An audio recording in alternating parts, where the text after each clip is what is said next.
Hello everyone. तो हम अभी करने वाले हैं क्वेश्चन वेरिएबल फोर्स पे टू ब्लॉक सिस्टम के। अगर वेरिएबल फोर्स लग रहा है तो उसको कैसे अप्रोच करेंगे। तो यहाँ हमारे पास क्वेश्चन दे रखा है two blocks M A 5 kg and M B 15 kg are placed as shown in figure. A variable force of F20T starts acting from time t equal 0 on lower block B just large enough to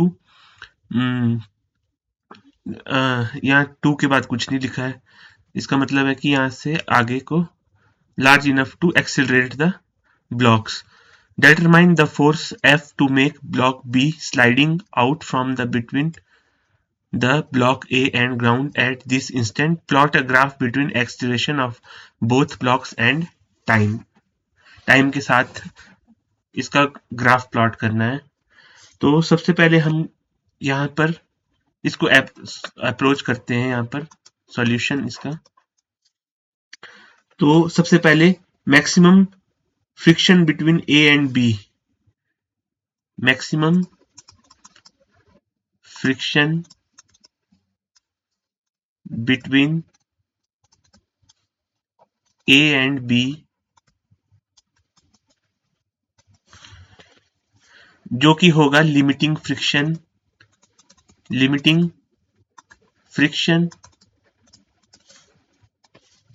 उसको मैं बोल देता हूं F A maximum,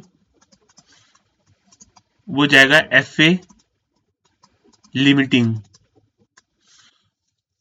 ये हो जाएगा mu s m a into ji.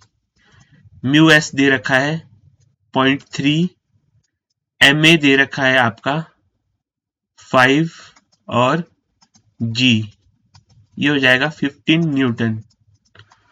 Okay, similarly मैं अगर एफ ए काइनेटिक लिखूं, काइनेटिक फ्रिक्शन कितना होगा ए और बी सरफेस के बीच में, वो हो जाएगा mu k m a into g. ये हो जाएगा म्यू के 0.1 एम ए 5 जी 10 यानी कि 5 न्यूटन। सो आई होप यहां तक आपको समझ में आया होगा।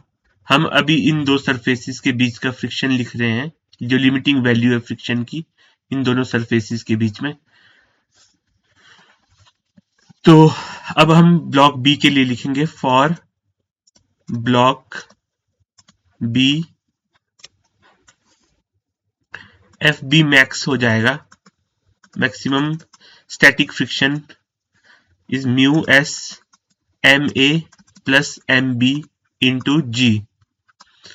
यहां से इसकी वैल्यू आएगी 0.5 5 प्लस 15 into 10 is equal to 100 newton. Similarly f b जो काइनेटिक होगा, काइनेटिक फ्रिक्शन, वो जाएगा mu k m a plus m b into g. ये होगा 0.45 प्लस 15 इंटू 10 है ये हो जाएगा 80 न्यूटन। 80 न्यूटन।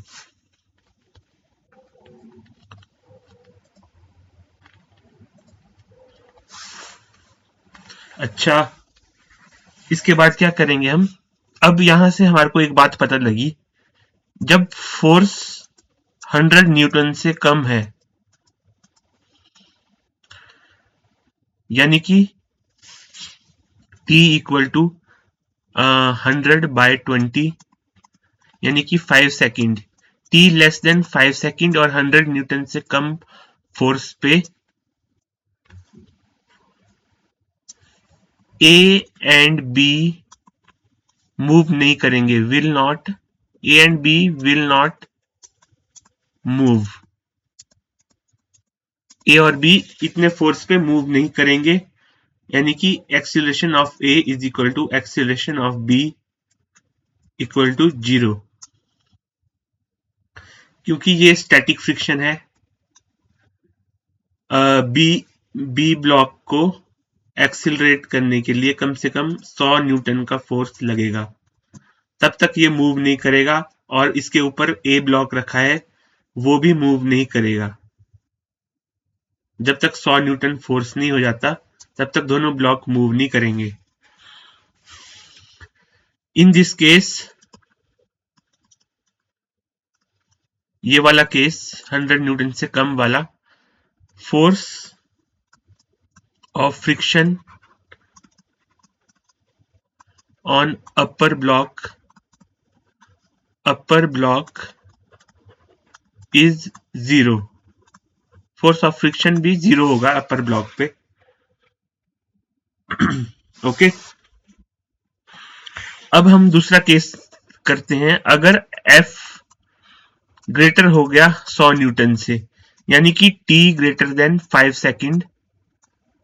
T कैसे निकाल रहे हैं हम, क्योंकि हमारे पास फोर्स दिया है वेरिएबल फोर्स 20T दे रखा है वेरिएबल फोर्स, तो हम इसको 100 से डिवाइड कर रहे हैं। 100/20 तो 5 आता है। तो हम इसके इस टाइम के रिस्पेक्ट में देख रहे हैं कि हो क्या रहा है, इस बॉडी पे वेरिएबल फोर्स इस पे क्या असर डाल रहा है। अब F ग्रेटर देन 100 न्यूटन और T ग्रेटर देन 5 सेकेंड पे block B starts sliding and A and B के बीच में फ्रिक्शन आना स्टार्ट हो जाएगा। फ्रिक्शन आना स्टार्ट हो जाएगा और ब्लॉक B स्लाइड करना स्टार्ट करेगा। अब क्या होगा,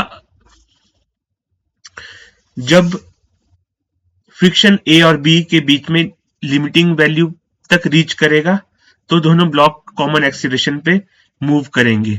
उसके बाद ये दोनों डिफरेंट एक्सीलरेशन पे मूव करेंगे। Acceleration of A when sleeping starts between A and B is equal to F limiting या F max भी बोल सकता हूं मैं इसको, by mass is equal to 15/5 is equal to 3 metre per second square. ये वैल्यू आ गई हमारे पास एक्सिलरेशन की। जब वो दोनों ब्लॉक लिमिटिंग वैल्यू पे पहुंचेगी, मतलब दोनों के बीच स्लाइडिंग स्टार्ट होने वाली होगी, उस टाइम एक्सिलरेशन इतनी होगी।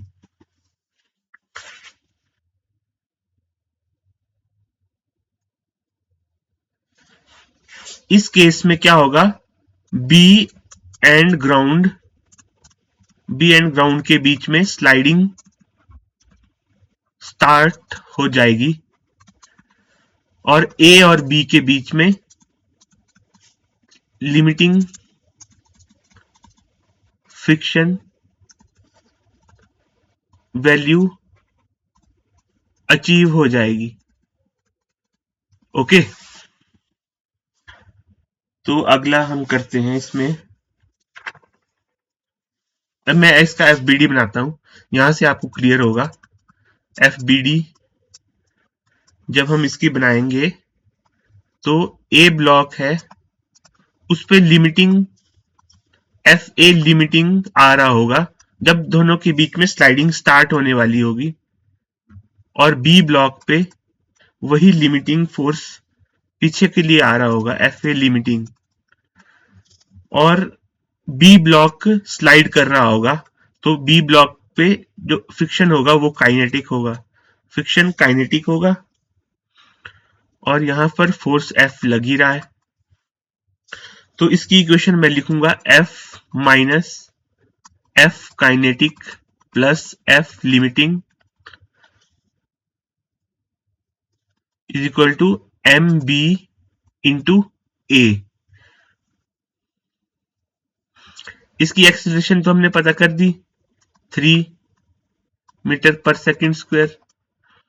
अब इसकी एक्सीलरेशन हम पता करेंगे, वो फोर्स पता करेंगे जिसपे ये इनके बीच का कांटेक्ट छूटने वाला होगा या फिर limiting value of friction achieve हो रही होगी। F माइनस ये है 15 F काइनेटिक 2 इस सरफेस के बीच में, और F लिमिटिंग 1 कितना है प्लस सॉरी ये 80 है,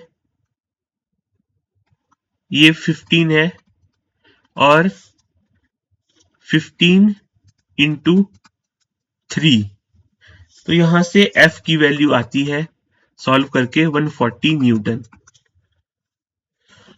तो इट ऑकर्स ये कब होगी at time 140 by 20 is equal to 7 seconds। t greater than 7 seconds पे both blocks starts sliding, दोनों ब्लॉक स्लाइडिंग स्टार्ट हो जाएगी। आगे चलते हैं हम।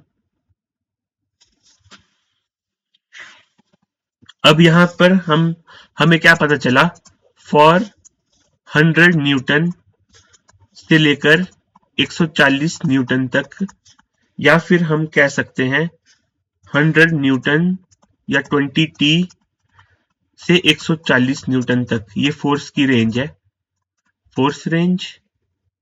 ये फोर्स रेंज होगी, और या 5 सेकंड से लेकर 7 सेकंड्स तक ये टाइम की रेंज होगी। टाइम की रेंज यहां तक क्या किया, both blocks move with common acceleration, दोनों ब्लॉक्स एक ही एक्सेलरेशन से मूव करेंगे 5 से 7 सेकंड के बीच में। अब कॉमन एक्सेलरेशन होगी कितनी, AA is equal to AB। तो यहां पर मैं इसका FBD बना देता हूं पहले कॉमन एक्सेलरेशन दिखाने के लिए।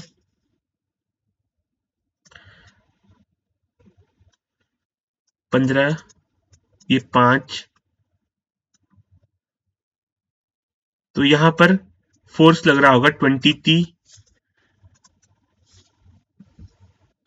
यहां पर होगी काइनेटिक F काइनेटिक, और ये दोनों ब्लॉक एक साथ मूव कर रहे होंगे जब दोनों की एक्सीलरेशन सेम होगी, दोनों एक साथ मूव कर रहे होंगे। तो यहां मैं लिखूंगा acceleration 20t minus F kinetic upon MA plus MB, ये हो गया 20t माइनस 80 अपॉन 20। यहां से इसको सॉल्व करेंगे तो यह आएगा t minus 4 metre per second square. अब ये तो हो गया जब एक्सेलरेशन उन दोनों की सेम होगी।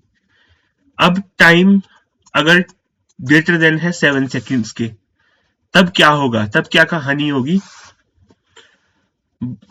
अब ब्लॉक ए के लिए क्या होगा, दोनों ब्लॉक का कांटेक्ट छूट गया है इस टाइम, तो ब्लॉक ए और ब्लॉक बी, इस पे लग रहा होगा एफ काइनेटिक,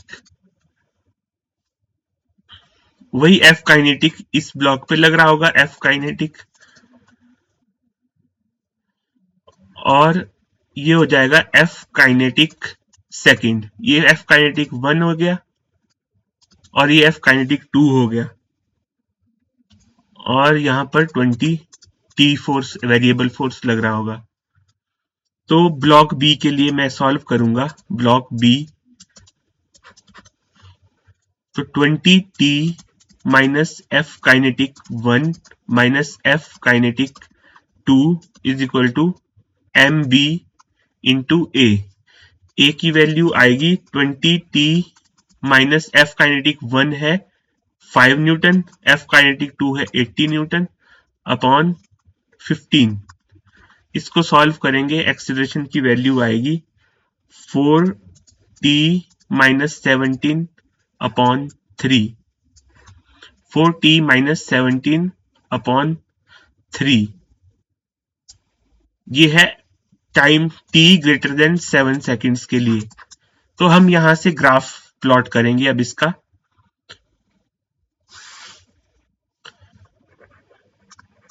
ग्राफ एक्सीलरेशन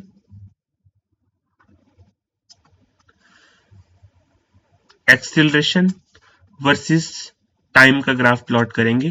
तो हमारे को पता है 0 से 5 सेकेंड्स के लिए कोई भी एक्सीलरेशन नहीं है। Acceleration of A is equal to acceleration of B is equal to 0। तो यहां से ग्राफ स्टार्ट होगा और बढ़ता हुआ ये है t माइनस 4, इसी इक्वेशन है t माइनस 4, और ये 7 सेकंड पे इसकी वैल्यू आएगी 3 मीटर पर सेकंड स्क्वायर। 5 से 7 सेकंड के बीच में, ये 7 सेकंड है, ये 5 सेकंड है। तो यहां तक ये ग्राफ इस तरह कुछ जाएगा। अब क्या होगा, 7 सेकंड पे ग्रेटर देन 7 सेकंड के लिए ब्लॉक बी की एक्सीलरेशन है 4t माइनस 17 बाई 3। इसमें मैं डालूंगा वैल्यू 7 माइनस 17 बाई 3। तो यहां से ये वैल्यू आएगी 28 माइनस 17 बाई 3, ये आ गया 11 बाई 3। तो 7 सेकंड पे इसकी वैल्यू आ जाएगी 11 बाई 3। मैं यहाँ प्लॉट कर देता हूं इसको, 11 बाई 3, और 7 सेकंड पे फर्स्ट ब्लॉक के लिए कितनी आएगी। फर्स्ट ब्लॉक की एक्सीलरेशन क्या होगी, ब्लॉक जो ए है उसकी एक्सीलरेशन 7 सेकंड पे क्या होगी। 7 सेकंड पे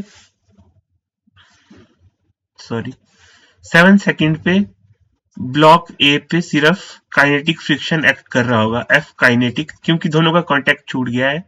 एफ काइनेटिक 1 एक्ट कर रहा होगा, इसका मास है 5 kg, और एफ काइनेटिक भी है, F kinetic by M, acceleration लग रही होगी एफ काइनेटिक बाय एम 5/5, यानी कि 1 मीटर पर सेकंड स्क्वायर।